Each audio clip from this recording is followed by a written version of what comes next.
Kita akan belajar tentang perkembangan jadual berkala unsur. Yang pertama, tokoh pertama adalah Anthony Lavoisier.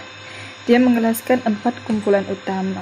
4 kumpulan utama berdasarkan sifat kimia yang sama. Maksudnya, setiap 4 kumpulan dia ada sifat yang sama dan terdiri daripada gas, logam, bukan logam, dan oksidan.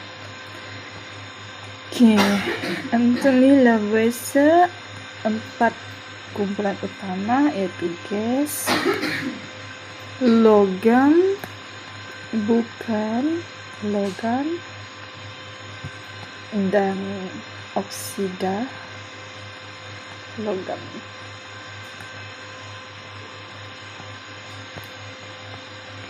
Seterusnya Johann de Bruyne. Dia telah membahagikan unsur yang mempunyai sifat yang sama macam Anthony, tapi dia mengelaskan kepada 3 kumpulan. Kita panggil triad. Johann triad 3 kumpulan yang mempunyai sifat yang sama. Lepas tu dia mendapat kajian bahawa unsur jisim atom relatif. Jisim relatif adalah JAR. Dia mendapati bahawa JAR untuk unsur yang kedua.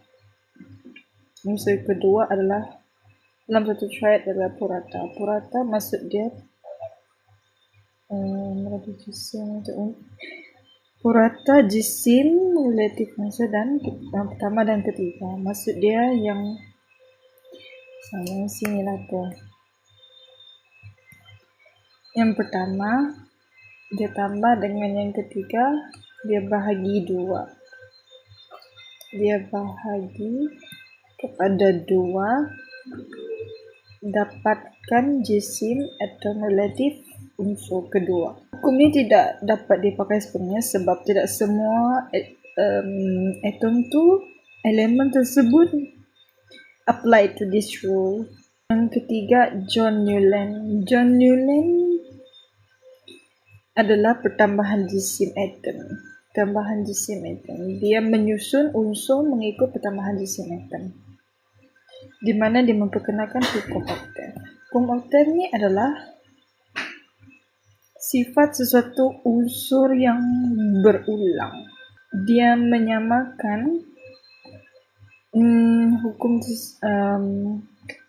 susunan tersebut seperti skala muzik oktav. Unsur sesuatu tersebut berulang pada setiap unsur yang ke-8 lah. Dia yang pertama menemukan kewujudan corak berkala bagi unsur-unsur. Jadi hukum ni terhad sehingga kalsium sahaja dan tidak dapat sebab dia tidak letak tempat kosong untuk elemen yang belum dijumpai. Jadi dia boleh pakai tapi sedang saja.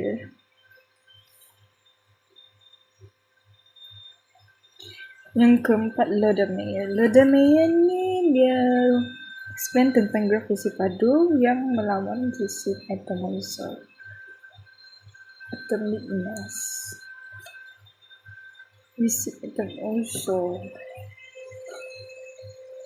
Lodemeyer. Okey, kalau John tadi kita ingat pertambahan jisim atom dan hukum oktav. Kalau Lodemeyer ni graf isi padu against jisim atom. Dia menunjukkan unsur kimia yang sama berada pada kedudukan yang sama di lengkung graf. Maksud dia, sifat kimia yang sama ni dia menyatakan bahawa elemen tersebut mempunyai valence elektron yang sama. Apabila disusun tu, setiap elemen yang dijumpa tu mempunyai valence elektron yang sama,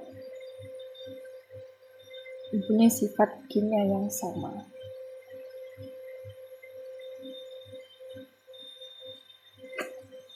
Dmitry, nombor 5 adalah Dmitry Mendeleev. Mendeleev ni dia sama macam John. Dia susun ikut pertambahan jisim atom, tapi John tadi tiada gap, jadi dia tiada tempat untuk letak elemen yang dia belum jumpa. Kalau Mendeleev dia ada ruang kosong, ada gaps. Jadi dia boleh letak elemen yang belum dia jumpa. Lebih kurang sama macam John.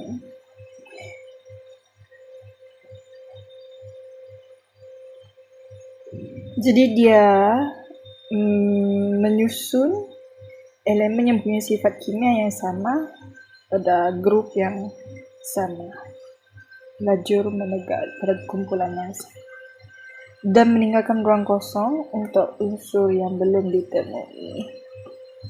Yang keenam adalah Henry Moseley. Henry Moseley ini dia menemukan hubungan antara spektrum sinar X.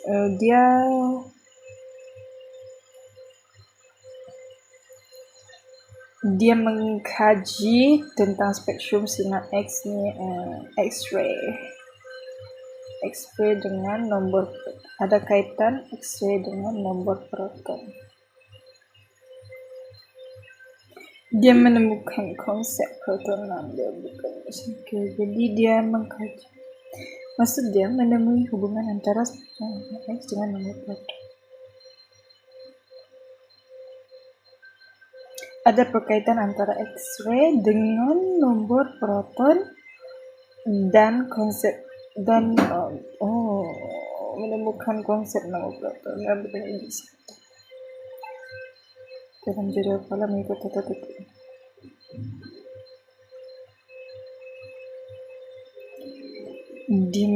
Dia mengkaji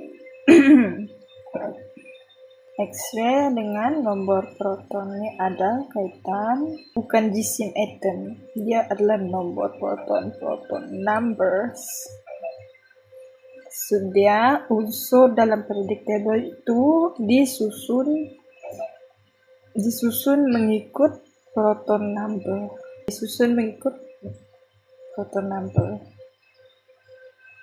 Henry Moseley. Jadi susunan elemen dalam periodic table tersebut adalah mengikut proton number. Untuk periodic table moden yang kita belajar, dia disusun mengikut satu nombor proton meningkat. Jadi susunan setiap elemen tersebut disusun mengikut proton number. Terdapat 18 lajur, iaitu kumpulan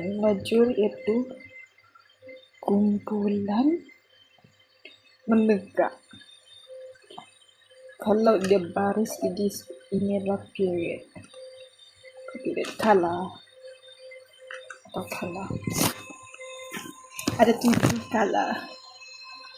Nombor proton yang kedua, ini adalah ciri-ciri dia disusun mengikut susunan elemen mengikut proton number secara menaik. Ada 18 kumpulan, 7 kala, mempunyai sifat logam, bukan logam.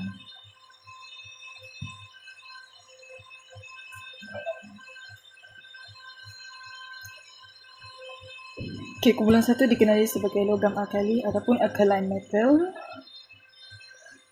Yang kedua adalah earth metal. Yang ke-17, kumpulan 17 dikenali sebagai halogen, 18 dikenali sebagai noble gases. Alkaline metal, kumpulan 1 reaktif.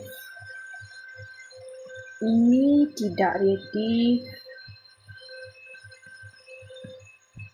Ini transition element adalah metal. Ini biasa menderma Ini menerima elektron. Ini derma juga. Ini menerima elektron. Kalau ini dia sangat stable, jadi dia tidak terima atau tidak terima atau lose elektron. Transition element ni dia yang kita belajar selalu dia sebagai catalyst untuk mempercepatkan reaction dan meningkatkan reaksi sesuatu eksperimen. Okay, kita bergerak ke nombor 5. Kemudian 1 sangat reaktif. Yang ke-8 tadi tidak reaktif, 18. Yang ke-18 tidak reaktif. Kalau kemudian 1 sangat reaktif. Kenapa dia sangat reaktif? Sebab dia senang lose electron.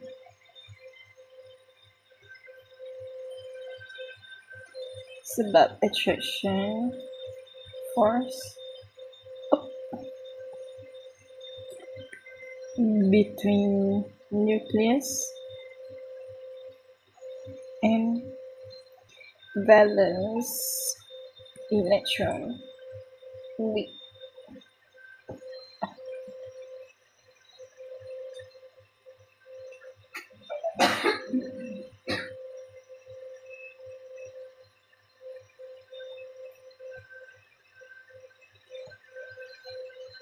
Weak dan distance jauh. Jadi bila elektron dia senang nak donate keluar. Kalau 18 ni dia sangat stable. Duplet octet. Jadi dia tidak perlu donate ataupun receive. Yang 3 hingga 12 adalah unsur parehan adalah transition element.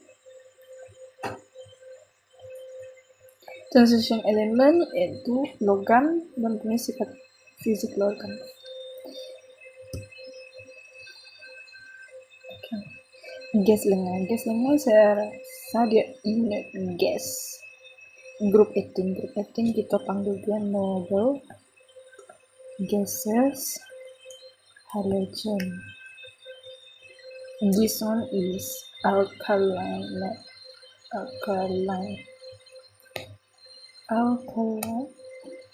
metal, alkaline metal. Ini transition